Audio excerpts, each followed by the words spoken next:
Em um tempo não registrado, antes das grandes civilizações que conhecemos, antes mesmo das primeiras palavras serem escritas, existia uma figura envolta em mistério e poder. Uma figura que transcendeu séculos, culturas e se transformou de um demônio temido para um símbolo de liberdade e empoderamento. Essa é Lilith. Mas quem é ela, realmente? A primeira mulher de Adão, uma entidade mesopotâmica ou um ícone feminista moderno? Hoje vamos desvendar as camadas dessa história fascinante, explorando não apenas suas origens míticas, mas também seu impacto duradouro na cultura e na sociedade. Lilith, cujas origens remontam à antiga Mesopotâmia, era originalmente associada a aspectos noturnos, perigosos e até mesmo demoníacos. Com o tempo, sua história se entrelaçou com as tradições judaico-cristãs, onde ela é frequentemente vista como uma figura rebelde, a primeira esposa de Adão, que se recusou a submeter-se a ele. Esta narrativa, embora não esteja presente nos textos canônicos da Bíblia, ganhou força em escritos apócrifos e na tradição oral. No século XX, especialmente com o avanço dos movimentos feministas, Lilith começou a ser reinterpretada como um símbolo de independência feminina, sexualidade e resistência ao patriarcado. Essa reinterpretação não se deu apenas nos círculos acadêmicos ou em debates teológicos, mas também permeou a arte, a literatura e a cultura pop, onde ela passou a ser celebrada como uma figura de poder e autonomia. Embora a figura dela não apareça explicitamente na narrativa principal da Bíblia, sua lenda é frequentemente associada a interpretações de passagens do livro de Gênesis, bem como a uma única menção no livro de Isaías 34:14. Este segmento se propõe a desvendar como a leitura desses textos, ao longo dos séculos, contribuiu para a construção da lenda de Lilith, como conhecemos hoje.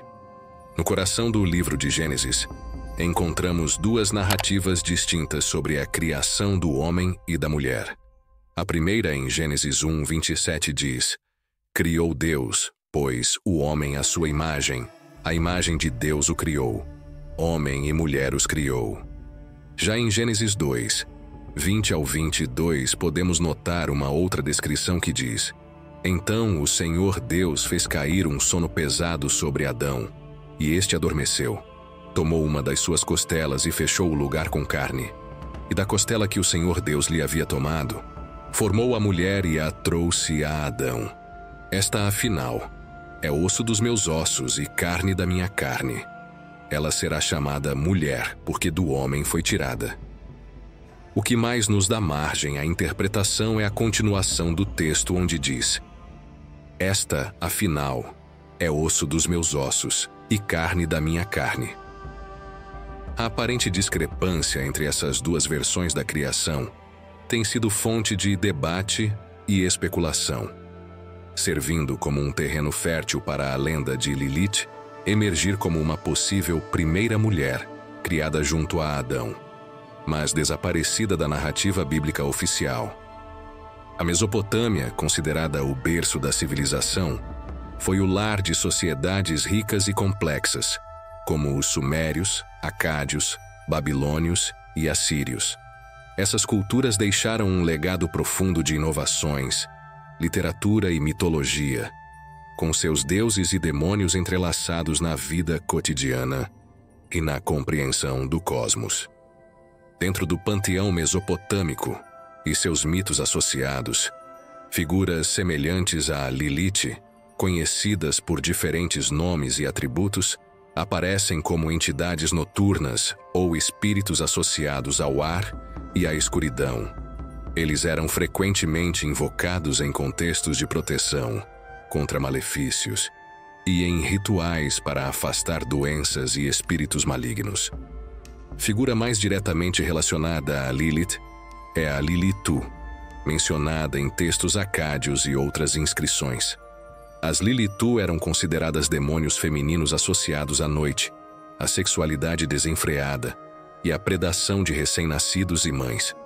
A complexidade dessas figuras reflete os medos, desejos e a cosmologia de um povo em constante diálogo com o divino e o demoníaco. Este segmento destaca como as narrativas em torno de Lilith e figuras semelhantes não surgiram no vácuo, mas foram o resultado de interações culturais e religiosas ao longo de milênios. O sincretismo entre as crenças mesopotâmicas e as tradições posteriores judaico-cristãs permitiu que elementos desses mitos antigos fossem reinterpretados e assimilados em novos contextos religiosos e culturais. Agora, voltando ao livro de Isaías, vemos uma única menção explícita de Lilith na Bíblia, onde ela é associada a criaturas desoladas e noturnas em um contexto de ruína e desolação. Esta passagem, embora não esteja diretamente relacionada à narrativa de Gênesis, tem sido interpretada por alguns como um eco da lenda de Lilith, enriquecendo a tapeçaria de mitos e interpretações em torno de sua figura. A figura de Lilith entra no imaginário judaico através de textos apócrifos e da literatura rabínica, onde ela é frequentemente associada à noite, à sedução e ao perigo para crianças e mulheres grávidas. No entanto, é no período medieval, com a redação do alfabeto de Ben Sira, que a narrativa de Lilith como a primeira esposa de Adão ganha destaque. O alfabeto de Ben Sira é um texto judaico medieval que conta a história de Lilith de maneira detalhada. Segundo esta narrativa, Lilith foi criada ao mesmo tempo que Adão, mas se recusou a submeter-se a ele, escolhendo deixar o Éden em nome de sua liberdade e igualdade. Esse texto não só serve como a principal fonte para a história de Lilith, na tradição judaica, mas também reflete as tensões culturais e teológicas da época em relação às questões de gênero e poder. A narrativa rabínica de Lilith se destaca por sua ênfase nas questões de autonomia e igualdade de gênero. Lilith se recusa a aceitar um papel subserviente a Adão, desafiando as normas patriarcais e, por extensão, as expectativas da sociedade medieval. Sua história é frequentemente interpretada como um precursor das discussões contemporâneas sobre direitos das mulheres, autonomia corporal e igualdade de gênero. Ao longo da história, Lilith evoluiu de sua origem como uma figura mitológica obscura, potencialmente a primeira mulher antes de Eva, para um ícone multifacetado que abrange desde o terror nas tradições antigas até a emancipação no feminismo moderno. Essa metamorfose de Lilith reflete uma jornada desde as narrativas antigas que a demonizavam, através das interpretações medievais que a castigavam por sua recusa em submeter-se, até sua adoção por movimentos contemporâneos como símbolo de desafio às estruturas patriarcais e de luta pela igualdade de gênero.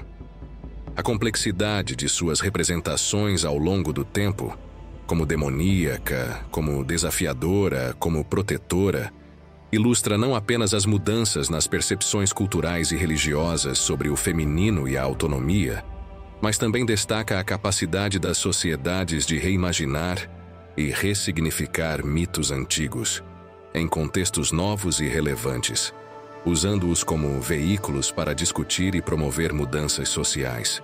Ao chegarmos ao fim desta jornada profunda pelas histórias e significados que cercam Lilith, queremos expressar nossa mais sincera gratidão por você ter nos acompanhado. Cada passo desta exploração não apenas lançou luz sobre as muitas faces de uma figura tão enigmática, mas também nos conectou, através do poder compartilhado da narrativa e da reflexão. Então, por favor, faça parte dessa conversa contínua. Comente, compartilhe suas histórias e deixe que juntos continuemos a desvendar os mistérios que os nossos mitos e lendas têm a oferecer. Sua participação enriquece essa jornada e nos inspira a buscar ainda mais conteúdos que ressoam com as nossas buscas e questionamentos. Mais uma vez, obrigado por estar aqui conosco. Sua presença transforma este espaço em uma comunidade vibrante e cheia de possibilidades. Nos vemos no próximo vídeo.